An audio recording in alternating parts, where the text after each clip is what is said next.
The first major muscle is the pectoralis major. It's a large fan-shaped muscle covering the superior portion of the chest, which is about right here, divided into clavicular and sternal parts. The attachment points. The origin is the sternal end of the clavicle, sternum, cartilage of ribs 1 through 6, and aponeurosis of external oblique muscle.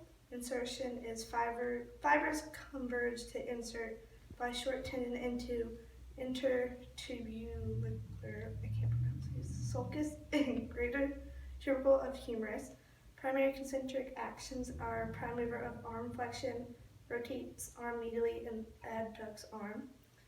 Second muscle is the pectoralis minor, which is right here. It's a flat, thin muscle directly beneath and obscured by pectoralis major. Its origin is the anterior surfaces of ribs 3 through 5.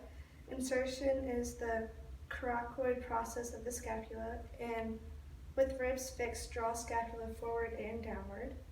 The subclavius is right here.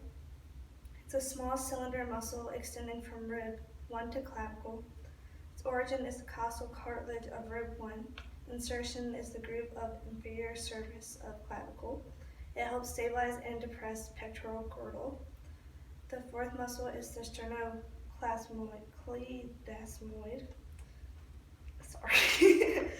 which is right here.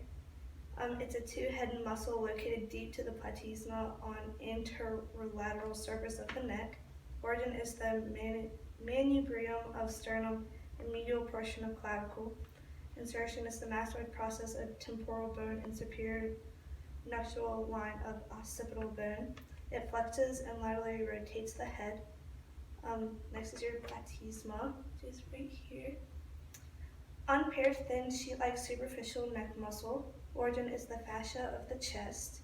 Insertion, lower margin of mandible and skin and muscles at corner of the mouth. Primary concentric actions is tenses skin of neck. Then your scalenes is right here.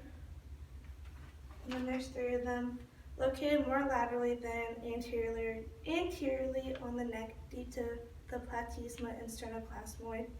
Origin is the transverse processes of cervical vertebrae. Insertion is anterolaterally on first 2 ribs, and it elevates first 2 ribs.